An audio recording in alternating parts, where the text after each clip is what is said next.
Bonjour et bienvenue sur Play On, le podcast de Morgan Sports Law. Je suis William Sonnheimer, associé du cabinet Morgan Sports Law, et j'ai la chance d'être accompagné aujourd'hui par ma collègue Imen Larabi, collaboratrice du cabinet. Nous sommes très heureux d'avoir également avec nous aujourd'hui pour ce podcast Grégory Durand. Grégory est présent dans les arcanes du Paris Saint-Germain depuis près de 8 ans, dont il est le directeur des affaires juridiques sportives et des relations institutionnelles depuis 2019, après y avoir été juriste contrat sportif et responsable des affaires juridiques sportives. Il est en outre le manager général en intérim du PSG féminin. Nous sommes également accompagnés de Patrick Vieira. Patrick est un ancien international français avec 107 sélections, champion du monde et champion d'Europe. Il a été joueur et capitaine emblématique d'Arsenal où il a passé 9 saisons, mais encore de l'Inter de Milan où il a passé 4 saisons pour ne citer que. En tout, Patrick a gagné 5 titres de champion d'Italie, 3 titres de champion d'Angleterre, sans compter les coupes nationales.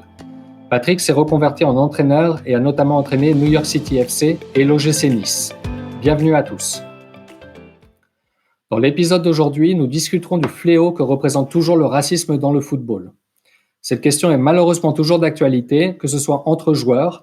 On l'a vu lors du match entre le Paris Saint-Germain et l'Olympique de Marseille, entre Álvaro González et Neymar. Lors du match d'Europa League entre le Slavia Prague et les Rangers, entre Andrzej Kudela et Glenn Kamara, ou encore beaucoup plus récemment lors du match entre Cadix et Valence en Espagne, entre Juan Cala et Mukhtar Diakabi. Racisme également malheureusement de la part d'arbitres, avec un arbitre roumain dans la rencontre de Ligue des Champions entre le Paris Saint-Germain et Istanbul Başakşehir, en rapport avec Pierre Webo. Racisme encore de la part de fans, avec par exemple des insultes racistes contre le joueur du FC Bâle Aldo Kalulu, mais aussi les insultes racistes en dehors des stades, avec sur les réseaux sociaux concernant par exemple les joueurs de Manchester United Anthony Martial, Axel Tuanzembe ou encore Marcus Rashford, ou plus récemment encore Imran Louza du FC Nantes. Nous allons maintenant passer à la discussion. Ma première question, et je vais commencer par vous, Patrick. Patrick, dans une tribune publiée dans le journal L'Équipe le 24 juin 2020, suite à la mort tragique de George Floyd aux États-Unis le 25 mai 2020, vous avez appelé à une prise de conscience générale qui doit enfin déboucher sur des actes forts dans la lutte contre le racisme, que celle-ci dépasse le stade des déclarations de bonnes intentions. Près d'1 an depuis la publication de cette tribune, pensez-vous que nous avons justement dépassé le stade des simples déclarations de bonnes intentions, ou comme Thierry Henry qui s'est retiré des réseaux sociaux le 26 mars dernier, pensez-vous que l'on s'attache toujours davantage à la forme qu'au fond du problème ? Bonjour à tous. Non, mais je pense que le fond du problème n'a toujours pas été étudié. On a pu voir des joueurs porter le t-shirt, qui est une très bonne chose. On a vu des joueurs se mettre à genoux, c'est une très bonne chose. On a vu récemment Thierry Henry quitter les réseaux sociaux, c'est une très bonne chose. Mais je pense qu'il est vachement important que les instances, quand je dis les instances de notre sport, c'est-à-dire du football, et les instances au niveau politique, prennent des décisions qui vont faire avancer les choses. Je pense que là, on est en train de faire des petits pas qui sont importants, mais il arrive un moment où il faudra que chacun prenne ses responsabilités, notamment au niveau de l'UEFA, au niveau de la FIFA. Les hommes politiques, ce sont eux les vrais décideurs, ce sont eux qui doivent prendre justement ces décisions-là pour faire avancer les choses. Nous, on va continuer à faire des actes, on va continuer à faire des déclarations, on va donner notre point de vue, mais ça reste quand même insuffisant par rapport à l'impact que les hommes politiques peuvent avoir ou doivent prendre pour justement faire avancer les choses.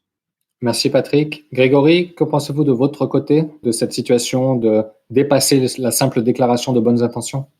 Bonjour, merci de me permettre de participer au débat aussi, et je suis complètement en phase avec ce que vient de dire Patrick, notamment sur tous ces petits pas qui sont très importants, qui sont clairement essentiels, mais qui restent des éléments qui viennent apporter un peu de crédit à cette prise de conscience et en tout cas justement faire en sorte que cette prise de conscience soit de plus en plus évidente pour tout le monde. Je pense qu'on est clairement dans cette mouvance. On passe à une évolution des seuils de tolérance.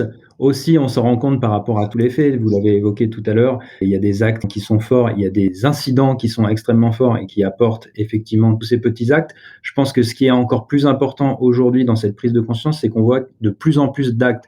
Et je ne pense pas que le monde soit plus raciste qu'il l'était il y a 10 ans.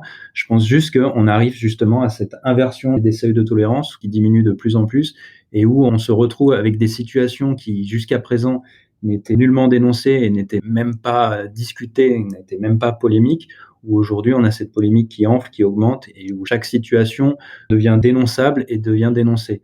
Donc je pense qu'on est dans cette mouvance qui est plutôt positive et du coup quand on parlait de prise de conscience au début de la question, je pense qu'on va vraiment dans le bon sens par rapport à ça et c'est là où effectivement tous ces petits actes qui sont encore une fois essentiels doivent être accompagnés des pouvoirs publics, mais des institutions du football aussi, parce que nous, on est dans le milieu du football.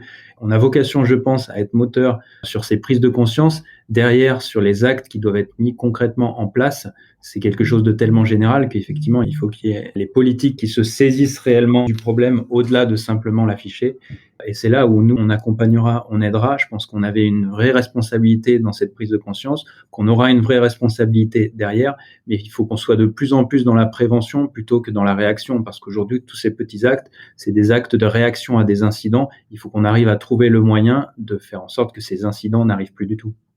Pour ce que disait Grégory, on a vu des acteurs de notre sport se rebeller, notamment, comme je l'ai mentionné auparavant, Thierry Henry, mais il arrive un moment où on a besoin que notre instance prenne le devant, prenne ce rôle de leader, justement. C'est pas nous, acteurs, qui devons être devant, ce sont ceux qui nous dirigent, qui doivent être là, et nous, on sera derrière, justement, pour les supporter. Et par rapport à tous les incidents qui sont parvenus ces derniers mois, on n'a pas vu nos instances sportives ou politiques être vraiment fermes dans les décisions qui doivent être prises. On va revenir justement sur quelques exemples concrets de la réaction des instances sportives par rapport à des actes de racisme qui se sont déroulés. Imen, peut-être juste sur ce point, quel est ton point de vue sur ce que viennent de dire Grégory et Patrick ? Alors c'est vrai qu'on voit dernièrement beaucoup de campagnes des différents acteurs du monde, aussi bien footballistique, mais aussi politique, non-racisme, ce genre de choses. Moi, j'étais un peu choquée de voir, par exemple, la FIFA a édicté un guide des bonnes pratiques en matière de diversité et lutte contre la discrimination, avec dedans une chronologie sur 10 pages de toutes les actions qui ont été mises en place par la FIFA. Et en fait, on se rend compte que ça fait plus de 10 ans que ça s'est mis en place, par exemple, mais qu'en final, le problème, il est très loin d'avoir évolué. Donc c'est un peu ça le souci. Chacun essaye de faire quelque chose et c'est bien que les gens agissent, même si c'est par des campagnes. Mais le problème, il demeure et le problème, il doit être réglé non seulement par les instances footballistiques, mais aussi par les instances politiques, mais de chaque pays. Merci Imen. Si je peux rebondir juste aussi sur les actes, les actions qui sont mises en place. On a vu la FIFA qui avait initié la journée internationale pour l'élimination de la discrimination raciale le 21 mars, qui s'est joint à cette journée internationale et au mouvement Black Lives Matter. On voit aussi que la Ligue 1 et la Ligue 2 ont prévu pour la 30e journée en France de se mettre en association avec la LICRA pour sensibiliser les supporters et le grand public sur la lutte contre le racisme et l'antisémitisme. Grégory, Patrick, peut-être sur ces deux points-là, justement, vu que ce sont des initiatives qui sont mises en place par les instances. Alors, j'aimerais juste également rebondir sur ce qu'a évoqué Imen, s'agissant des guides édictés par les institutions ou annexés au règlement, notamment de la FIFA. Cela manifeste des intentions louables, mais il s'agit essentiellement de protocoles de réaction, notamment pour exemple les directives pour les arbitres en cas de comportement raciste dans les stades de football. Il s'agit de guides permettant d'être préparés et de savoir faire face à une situation de racisme, prioritairement d'ailleurs en provenance des tribunes. C'est une bonne chose, mais ce n'est pas le moteur de réflexion qui va amorcer le changement. Ce qu'a fait la LFP, notamment avec la LICRA, mais plus largement la majorité des institutions du football sur ces 12 derniers mois, car cette période d'un an a réellement marqué un vrai cap dans la prise de conscience qu'on allouait tout à l'heure. Je pense qu'on se retrouve avec un complément essentiel axé sur cette démarche de réflexion et d'éducation. Alors je pense que c'est vraiment très positif. Après ces plans de réaction, en complément de ces plans d'action qui permettront de se pencher sur le fond du problème, peut-être qu'on doit aussi désormais s'intéresser au système de répression, peut-être avec des sanctions plus fermes, éventuellement des sanctions de principe et des choses, on va dire, un peu plus dissuasives. Une sanction ne constituera évidemment pas la solution en soi, mais dans cette idée d'éduquer et dans l'échelonnement de cette progression, c'est aussi un passage qui me paraît très important. Patrick, vous voulez rebondir ? Non, mais je pense qu'il y a vraiment une prise de conscience de tout le monde. Et quand on voit ce que propose la Ligue pour combattre justement le racisme, je pense que c'est une bonne chose. Ça part vraiment de bonnes intentions. Pour moi, ça reste encore insuffisant. Il y a une grosse part d'éducation à faire, que ce soit des supporters ou au niveau des joueurs, au niveau des instances. Il y a cette éducation qu'il faut mettre en place pour être vraiment clair qu'il y a une ligne de conduite à avoir et que si cette ligne de conduite n'est pas respectée, il faut sévir. Et je pense que c'est là qu'il y a un décalage entre les bonnes intentions qui sont mises en place pour justement changer la mentalité des gens, l'éducation des gens et les sanctions. Je pense qu'il y a un décalage entre les deux. Merci beaucoup à tous. Si on peut parler justement de la réaction des instances sportives, on peut revenir un instant à l'incident lors du match entre le Paris Saint-Germain et Istanbul Başakşehir. Un des arbitres roumains qui est un coach assistant de l'équipe turque et qui a fait référence à Pierre Webo par sa couleur de peau. Immédiatement suite à l'incident, les deux équipes ont décidé d'arrêter de jouer et de rentrer au vestiaire.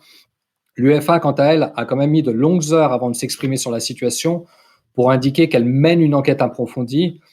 L'UEFA, faut-il le rappeler, depuis le début des années 2000, avait noué un partenariat avec le réseau Football Against Racism in Europe, qui est une initiative qui avait été lancée par des supporters et des représentants de joueurs et de clubs à la fin des années 90 pour promouvoir la lutte contre le racisme dans les stades. Et l'UEFA affiche comme slogan depuis maintenant un certain nombre d'années « No to Racism ».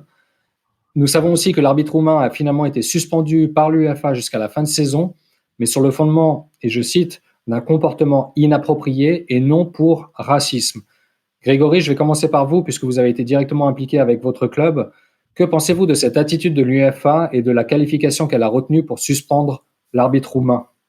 Je pense qu'on peut une nouvelle fois parler de cette prise de conscience qui évolue et de ces seuils de tolérance qui diminuent de plus en plus. On est sur une situation qui était inédite. C'était un nouveau cap qui a été franchi. Quand on parlait de racisme dans les stades il y a une dizaine d'années, on pensait immédiatement et quasiment uniquement aux cris de singe des supporters ou à ce genre de choses. Ça venait tout des tribunes. Vraiment, quand on parlait de racisme dans le stade, on ne parlait à ce moment-là que des tribunes. Derrière, il y a eu quand même des incidents qui ont été dénoncés par rapport à des actes de racisme ou de discrimination sur le terrain entre des joueurs. Là, on a franchi encore un cap supplémentaire avec une situation raciste, discriminante ou juste maladroite, peu importe. C'était une situation par rapport à des officiels. C'était complètement nouveau, sachant qu'à ceci s'est ajouté le fait que tous les joueurs décident d'arrêter le match d'un commun accord, ce qui là aussi était quelque chose probablement non anticipé par l'UEFA, qui a probablement créé cette inaction pendant plusieurs minutes. On est sur des sujets qui sont très graves, qui doivent être correctement traités, et où c'est pas forcément facile pour les institutions de réagir sur le moment. On était dans cette situation-là. L'UEFA a mis beaucoup de temps, clairement. Est-ce que ça a été une mauvaise chose pour le message qui devait passer ? Je ne suis pas sûr, finalement. Dans cette maladresse ou en tout cas dans cette incapacité à réagir sur le moment de l'UEFA, j'ai l'impression que quelque part, ça a aussi donné une autre dimension encore à cette situation. Et le fait qu'on prenne conscience du coup que c'est quelque chose de complètement inédit, alors que dans les faits, ça peut pas être inédit. Enfin, on est dans un sujet contemporain qui est un sujet de société. Donc, c'est pas quelque chose qui n'était jamais arrivé, mais c'est quelque chose sur lequel l'UEFA n'avait jamais eu à réagir. Donc, le fait qu'elle mette autant de temps à réagir, je pense que c'est aussi un autre signal que les choses évoluent, un autre signal que les choses doivent évoluer. Et à la fin, finalement, cette inaction est quasiment positive. Et sur le moment, j'étais aussi à peu près complètement perdu de la même façon que l'UEFA l'était, et je me demandais un peu ce qui se passait, parce que tout allait très vite, tout était un peu confus. Quand les joueurs sont sortis, je me suis vraiment demandé ce qui se passait. Je suis très fier de ce qui s'est passé finalement ce soir-là, et j'étais très fier d'être un représentant du Paris Saint-Germain à ce moment-là, sans aucun doute. Je le suis toujours, mais je l'étais encore plus ce soir-là. Et je pense que quand on parlait d'évolution et de cap nouveau à chaque fois, on est là-dessus. Quand on parlait d'une situation de racisme il y a 10 ans, et qu'on avait un acte complètement avéré d'un joueur qui ne s'en cachait pas et qui dans la presse disait oui, je l'ai dit, mais ça se dit sur un terrain et je le redirai, et qui prenait 3 matchs de suspension. Aujourd'hui, mais c'est juste impensable et on ne peut plus choquant. Aujourd'hui, on est sur une situation où les joueurs arrêtent de jouer un match de Champions League. Un match, en plus, c'était un match avec un réel enjeu où notre équipe, en tout cas, avait besoin de gagner pour aller se qualifier. Il y a vraiment quelque chose qui a évolué. Et quand tout à l'heure, Patrick disait maintenant, les institutions doivent prendre le relais, je pense aussi qu'aujourd'hui, les joueurs se sont responsabilisés par rapport à ça et on attend que les institutions fassent de même. Et la situation qui s'est passée ce soir-là montre qu'elles n'étaient pas en tout cas prêtes à ce type de situation, mais maintenant il faut qu'elles le soient et il faut qu'elles agissent. Après, il y a le sujet effectivement de la sanction dont on parlera peut-être après. Merci Grégory. Patrick, de votre côté, est-ce que vous avez quelque chose à dire justement par rapport au temps de réaction de l'UEFA et par rapport à cet événement-là en particulier? Et peut-être même déjà la qualification par l'UEFA de propos inappropriés plutôt que de parler de propos racistes? Je pense qu'on est tous d'accord que l'UEFA a pris trop de temps à délibérer et à donner sa sanction. C'est quelque chose de très délicat. Ils avaient peut-être besoin de faire une enquête un peu plus poussée pour essayer d'avoir le plus d'informations possible pour essayer de prendre la meilleure décision. Mais pour moi, quand un arbitre désigne un joueur le noir là-bas, il y a un problème. L'arbitre pouvait se rapprocher et dire c'est ce joueur-là. Il pouvait venir se rapprocher et puis indiquer du doigt que c'est. Mais dire c'est le noir là-bas, moi j'ai un problème avec ça. On a entendu beaucoup de choses comme l'a dit Grégory, des tribunes, mais quand là ça vient de la part d'un arbitre, ça a franchi un palier. C'est vrai que ce jour-là, moi j'étais devant la télé et lorsque j'ai vu la réaction des joueurs des deux équipes, je me suis dit que ces joueurs-là ou cette génération-là, on peut leur montrer du doigt, on peut dire beaucoup de choses sur eux, mais ils sont courageux. Parce que pour prendre ces décisions-là, pour décider de sortir du terrain, pour arrêter le jeu, il faut être courageux. Et je pense que c'était un message en disant c'est insupportable. Et je pense que cette union qu'il y a eu entre ces deux équipes, la décision qui a été prise de ces joueurs est une chose qui est remarquable. Ce sont des actes forts comme ça qui vont faire que on va réussir à changer la mentalité, on va continuer à éduquer les gens. Si je peux rebondir aussi là-dessus, c'est vrai que là, dans ce cadre de ce match-là, c'est vrai que les joueurs ont décidé d'arrêter de jouer. Si on prend l'exemple aussi, c'était en 2008, lors d'un match de Ligue des Champions entre l'Olympique de Marseille et l'Atlético de Madrid. Les supporters de l'Atlético de Madrid, dans les tribunes, mimaient des cris de singes lorsque les joueurs de couleur de l'Olympique de Marseille avaient le ballon.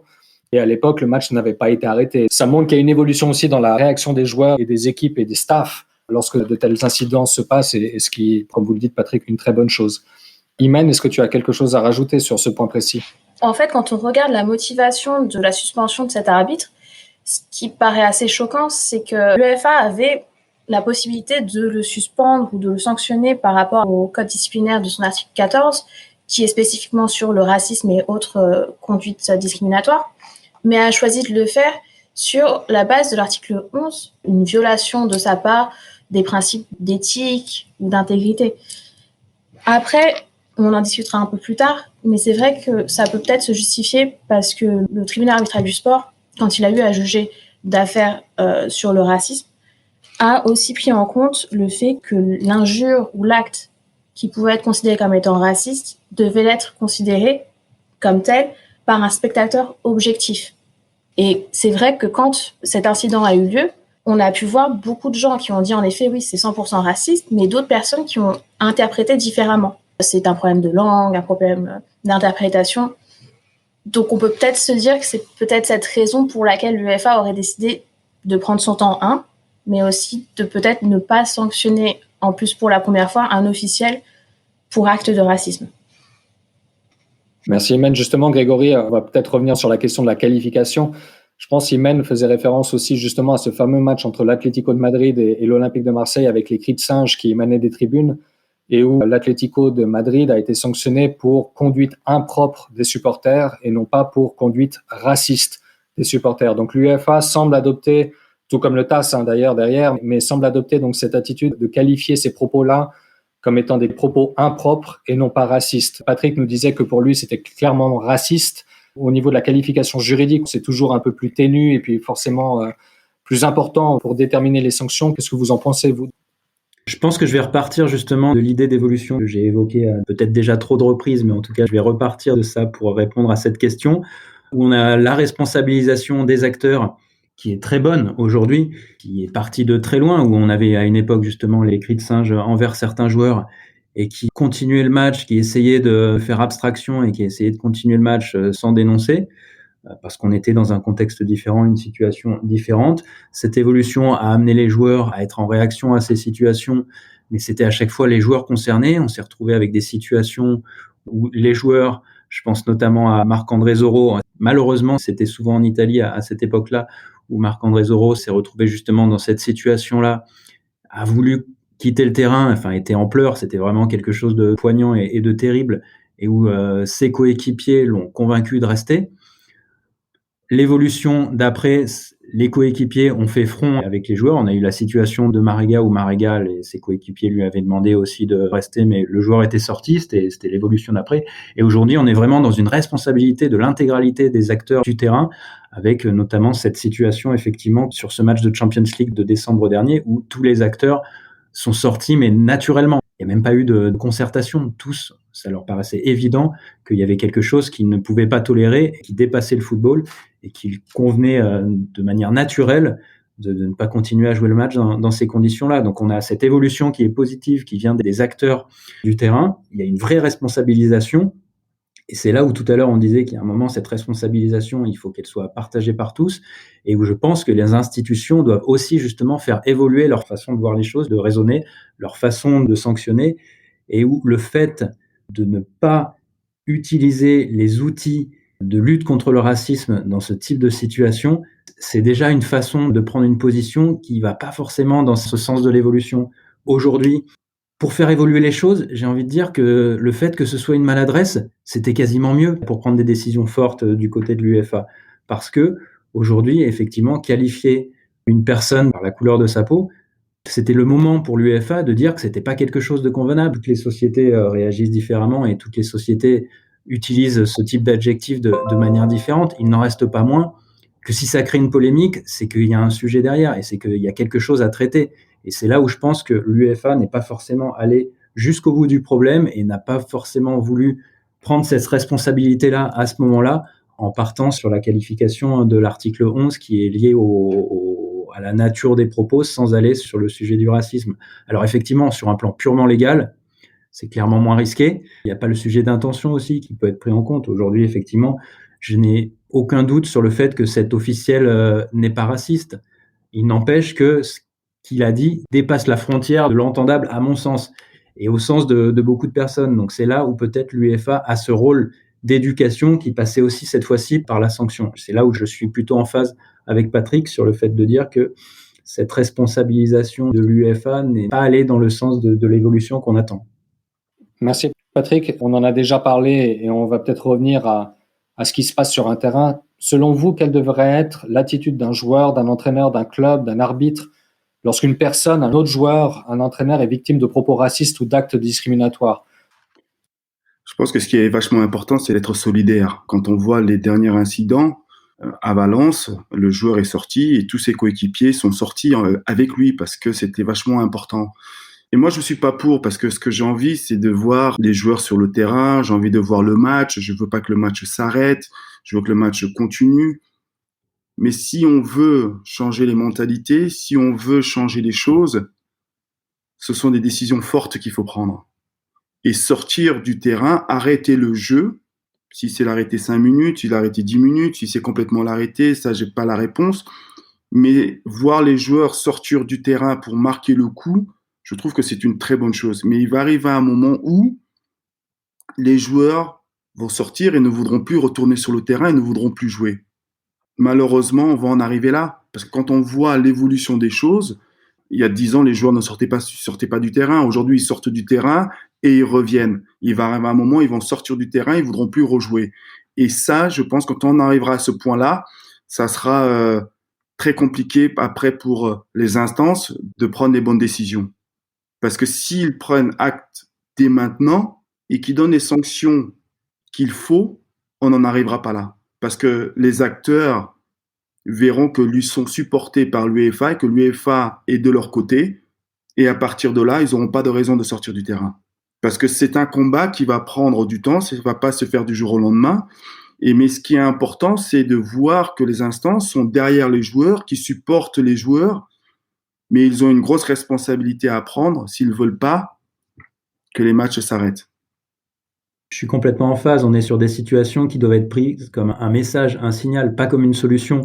Et où justement, ce message, il est clairement envoyé aux institutions. Alors en l'espèce sur les matchs dont on parle à l'UEFA, mais de toute façon à toutes les institutions. Donc, ce week-end, effectivement, à la RFEF, de manière tout aussi récurrente auprès de la LFP, auprès de la fédération italienne. Toutes les fédérations ont des situations dans chacun des pays. Et c'est là où elles doivent prendre le relais pour que ce qui se passe là, qui est initié par les acteurs du terrain, ça doit être pris comme un message. C'est à elle maintenant de se responsabiliser pour que derrière, ça n'arrive plus.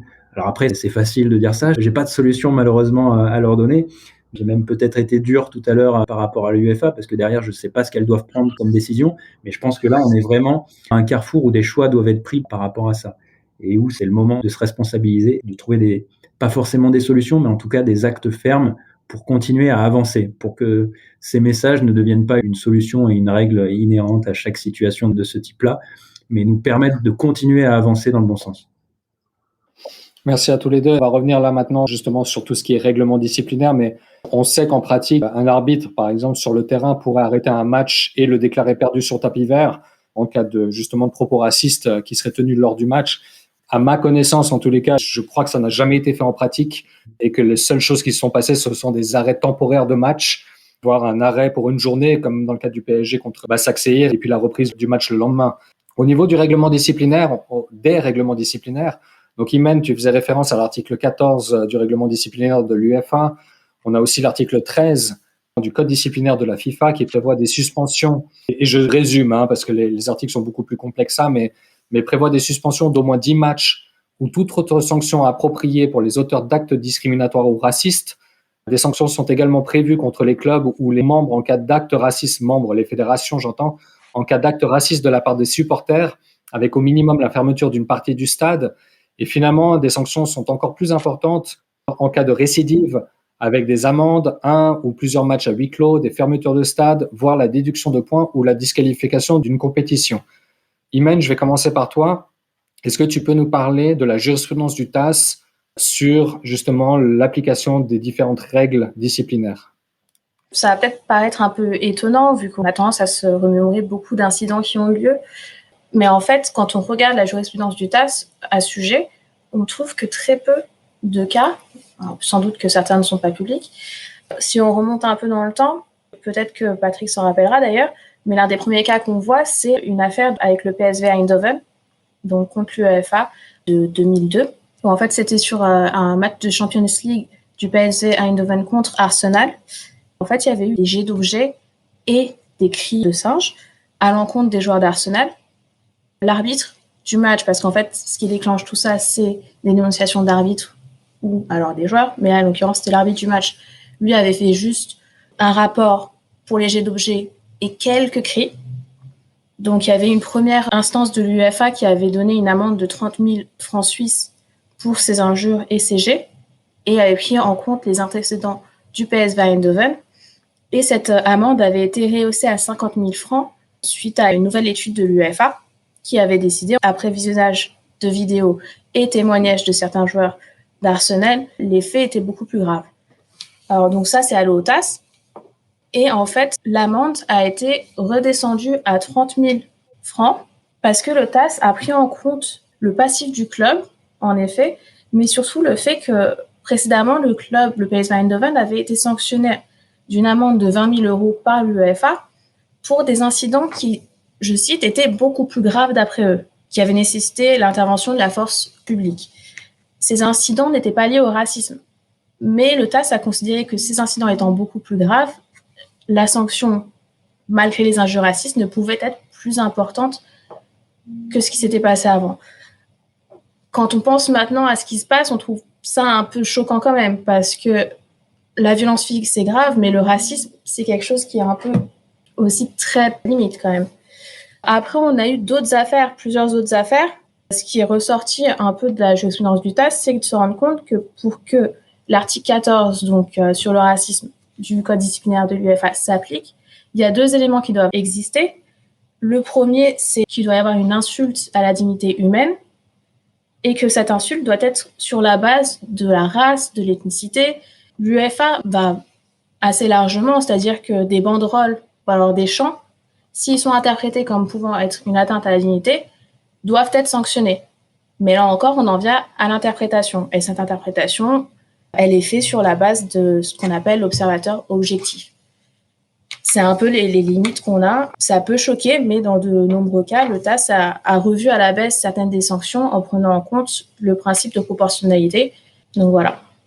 Juste Patrick et Grégory, peut-être avant que vous rebondissiez, on va rester aux Pays-Bas malheureusement, mais il y a eu aussi une affaire entre le Feyenoord Rotterdam contre l'UEFA lors d'un match entre le Feyenoord Rotterdam et l'AS Rome, où un des supporters avait jeté une banane gonflable à l'intention de Gervinho, joueur de l'AS Rome à l'époque. L'UEFA avait sanctionné, le TAS a réduit cette suspension en réalité en considérant qu'il existait une possibilité raisonnable que la banane n'ait été jetée que pour manifester une frustration et sans intention raciste. C'est pour rejoindre un peu ce que disait Aymen avec son exemple d'interprétation d'un acte qui en soi peut être considéré, et selon moi devrait être considéré comme étant un acte raciste, mais qui après juridiquement est requalifié. Peut-être Patrick, vous pouvez rebondir un peu sur ces deux exemples. On peut en citer d'autres, il y en a plein d'autres, on pourra rebondir peut-être sur un autre exemple après, mais déjà sur ces exemples-là, est-ce que vous avez quelque chose à dire ? C'est l'interprétation, c'est ne pas vouloir prendre les décisions qu'il faut. Alors, j'aimerais bien être une petite mouche et être dans cette pièce avec cette comité pour voir un peu comment ils jugent ces cas-là, parce que quand on voit les images, quand on entend les bruits de singes, quand on entend les mots racistes qui sortent des tribunes et qu'on ne réalise pas, c'est qu'il y a un problème. Pour moi, c'est soit on ne veut pas combattre le racisme, soit on se sent pas concerné, ou soit on se dit oui, ça ira mieux demain. Mais c'est ça que j'arrive pas à comprendre de la part de ces gens qui prennent ces décisions. Et c'est pour ça que j'aurais tellement de questions à leur poser s'ils seraient devant moi, parce que j'ai envie de comprendre comment ils réfléchissent. Ils se sentent peut-être pas concernés parce que dans ce groupe, au niveau du TAS, qui prennent des décisions, ils n'ont peut-être pas vécu ces genres de choses. Peut-être qu'ils ont du mal à comprendre ces genres de choses.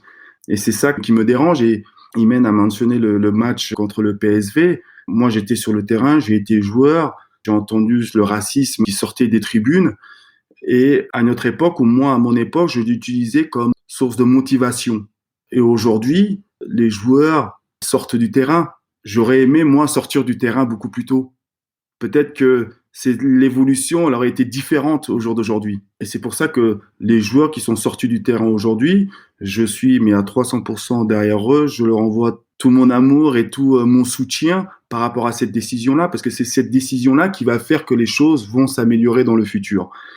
Et vous, Grégory, en tant que juriste, est-ce que vous pensez justement que cette situation, enfin, ces sanctions du TAS ou de l'UEFA d'ailleurs, et leur application sont adéquates pour lutter efficacement contre le racisme ? Non. Mais une fois que j'ai dit ça, si je suis dans une de ces commissions, peut-être que je réfléchis effectivement à deux fois par rapport à la situation telle qu'elle est aujourd'hui. Parce qu'effectivement, quand on est cette commission de discipline qui a traité du cas des arbitres de notre match de décembre, il faut réfléchir à ce cas-là par rapport au contexte légal et jurisprudentiel du moment.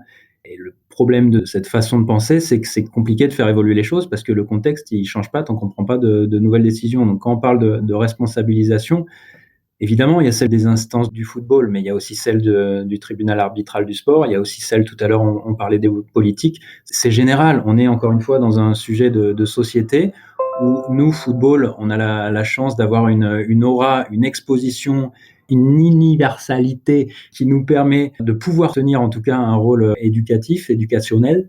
Donc je pense que c'est là où il faut que tout le monde se responsabilise, parce que peut-être effectivement que je serais moins virulent et moins direct et moins ferme si j'étais dans une de ces commissions, aussi notamment parce que j'ai été témoin de situations comme ça, mais j'en ai jamais été la cible. J'ai jamais souffert de ce type de situation. J'ai juste vu des gens en souffrir et j'en ai été témoin et ça m'a touché. Mais forcément, ça, je peux pas dire si ça n'a rien à voir, mais je me doute fortement que ça n'a absolument rien à voir. Et aujourd'hui, quand je dis que toutes les institutions doivent faire corps et faire évoluer, se responsabiliser, faire évoluer leur jurisprudence, effectivement, c'est l'UEFA, mais c'est aussi le tribunal arbitral du sport. Parce que honnêtement, ces fameux deux critères qui ont fait que c'est l'article 14 qui n'est pas sorti au bénéfice de l'article 11 qui n'a plus rien à voir avec le racisme. C'est difficile à prendre comme décision. C'est aussi très dur pour l'arbitre en lui-même parce qu'effectivement, ça veut dire quand même prendre une décision de dire tu as été raciste alors que de base, c'était effectivement peut-être qu'une maladresse. Il n'empêche que si on veut que ces choses ne soient plus dites, il faut bien mettre en évidence qu'il s'agit d'actes racistes. Et c'est pas un sujet d'intention.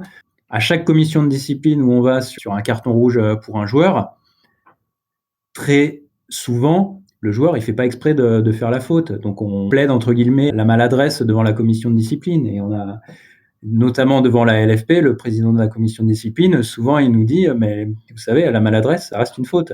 Parce qu'on est dans des situations où, effectivement, l'intention, ça peut être une circonstance aggravante, mais il n'empêche qu'il y ait intention ou pas, la faute, elle existe. De la même façon qu'il y ait intention ou pas, si les propos sont racistes, il faut qualifier d'actes racistes.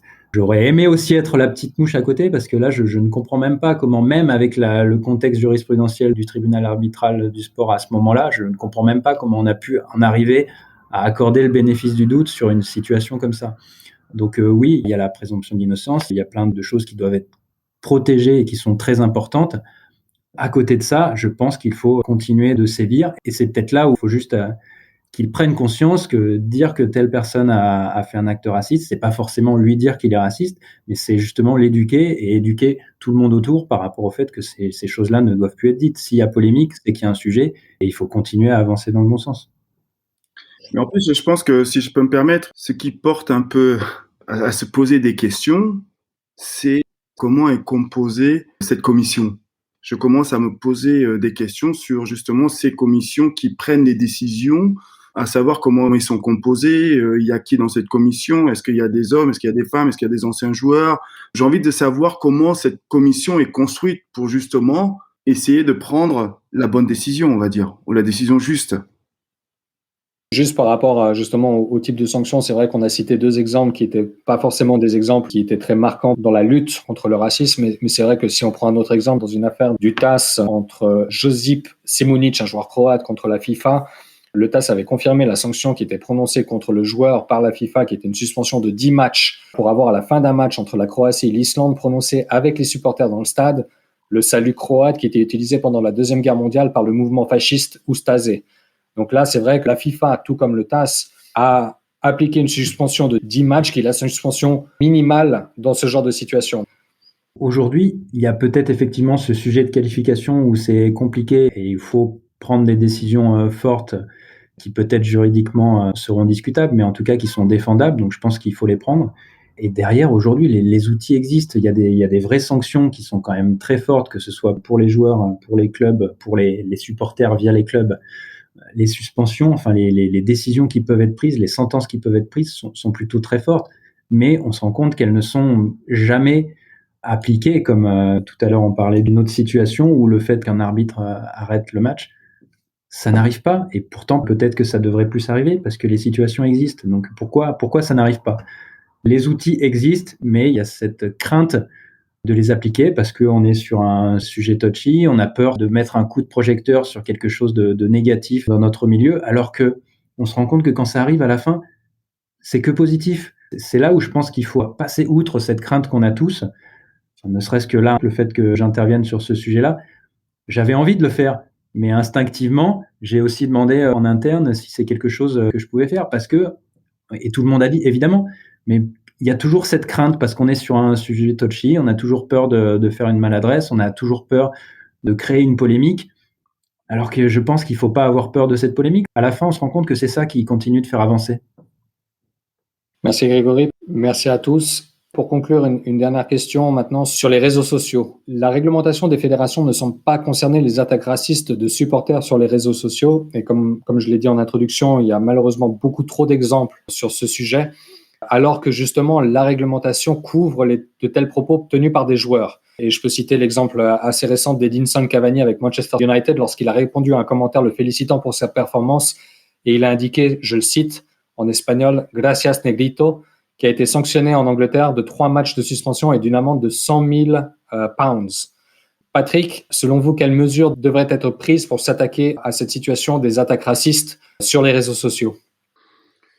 Pour parler de Cavani, je crois que Grégory, tu le connais beaucoup mieux que moi. Et connaissant les Sud-Américains, ils ont tendance à appeler les joueurs de couleur les négritos. Et ça, c'est pour moi un manque d'éducation. Et quand Grégory parlait d'éducation, je pense que là, on est vraiment là-dedans. Il est temps d'éduquer ces gens-là pour leur dire qu'appeler un joueur noir il negrito, que c'est inacceptable et que c'est pas quelque chose qu'on doit et qu'on peut faire. Je pense que ce qui a été important sur le message qui a été envoyé par la fédération, c'est que c'est appeler quelqu'un de cette manière-là inacceptable. Ça veut pas dire que Cavani est raciste, c'est quelque chose qui, je pense, était quelque chose de naturel pour lui par rapport à la manière dont il a été éduqué, de la manière dont il a grandi. Et je pense que le message a été très fort de la part de la fédération anglaise parce que ce sont des propos qui sont inacceptables. Et là, le message, il a été clair. Et à partir de là, il y a ce côté éducation qui est très importante, que on a tous cette responsabilité d'éduquer nos enfants pour leur dire, leur montrer qu'il y a des choses que on ne peut pas se permettre de faire ou de dire. Concernant les réseaux sociaux, encore une fois, on repart dans la responsabilité. Quand on parle d'Instagram, on parle de Twitter, je veux dire, ce sont des grosses boîtes qui peuvent arrêter ces mots que les gens sortent. On ne peut pas insulter les joueurs par rapport à leur couleur de peau, on ne peut pas tenir des propos racistes en utilisant Instagram ou Twitter ou les autres réseaux sociaux. Et je pense que ces compagnies-là ont la responsabilité de bloquer les comptes de ces gens-là qui donnent des propos racistes. Et je pense que cette prise de conscience doit venir de leur part aussi. Merci Patrick. Grégory, vous en tant que représentant de club, est-ce que vous ne pensez pas qu'il est aussi de la responsabilité des clubs de tenter de prendre des mesures? Je sais que c'est extrêmement compliqué de policer tous les utilisateurs de Twitter, Instagram et autres réseaux sociaux, mais est-ce que vous ne pensez pas que les clubs peuvent aussi tenter de faire quelque chose? Encore une fois, on a tous une responsabilité. On fait tous partie de ce milieu-là, on fait tous partie de cette exposition-là. On profite tous de vivre dans le football, on adore ça, c'est une passion et on est très content d'être là. Mais en face, il y a effectivement ce type d'obligation et cette responsabilisation. La fédération anglaise l'a eu, cet acte fort par rapport à cette sanction sur Cavani. Je pense que c'était la bonne décision. Et j'adore Edinson et c'est quelqu'un qui me semble être à 10 000 lieues de toute notion de discrimination, de racisme. C'est une très belle personne. Il n'empêche qu'encore une fois, c'est un sujet d'éducation. C'est là où je regrette que l'UEFA n'ait pas pris cette décision par rapport à l'arbitre. Même si effectivement, le noir, on peut considérer peut-être que sur une échelle d'acceptable, c'est un peu moins pire que Negrito. Mais il y a un moment, il faut juste se dire, il y a des choses qui se disent pas. Et je pense pas qu'il y ait une échelle. C'est juste de se dire ce qui peut être dit, ce qui ne peut pas être dit. Et ce rôle d'éducation, je pense que la fédération anglaise l'a bien tenu sur cette décision-là. Je pense que l'UEFA aurait pu tenir la même sur les arbitres. Personne n'a pris ça comme Cavani est raciste. Tout le monde a pris ça comme c'est quelque chose je pense, comme quelque chose qui ne doit pas être dit. Je pense que c'était la même chose qui devait se passer avec cet arbitre roumain. C'est pas un procès pour dire telle personne est raciste ou non. C'est juste un moment de l'évolution de la jurisprudence pour dire qu'est-ce qui peut ou qu'est-ce qui ne peut pas être dit. Et oui, les joueurs ont un rôle. Oui, les institutions ont un rôle. Oui, les clubs ont forcément un rôle aussi. On a longtemps entendu il n'y a pas de racisme dans le football. À partir du moment où le football évolue dans le même monde, je ne comprends pas comment on peut dire ça. Peut-être qu'effectivement, c'est moins prégnant parce que le sport en lui-même, il y a un réel mérite aux performances. Dans ce type de façon de fonctionner, le racisme ne peut peut-être pas trouver sa place, et tant mieux. Il n'empêche qu'au-delà de cette méritocratie, il y a quand même des actes, des incidents, et on les voit de plus en plus. Encore une fois, c'est pas qu'il y en a plus, c'est qu'on les voit de plus en plus parce qu'ils sont dénoncés. Et évidemment que les clubs jouent un rôle par rapport à ça. Au Paris Saint-Germain, on est très attentif à ça. Il y a des choses qui doivent être considérées comme des choses dépassant la limite de l'acceptable. Et c'est là où les institutions doivent prendre les bonnes décisions.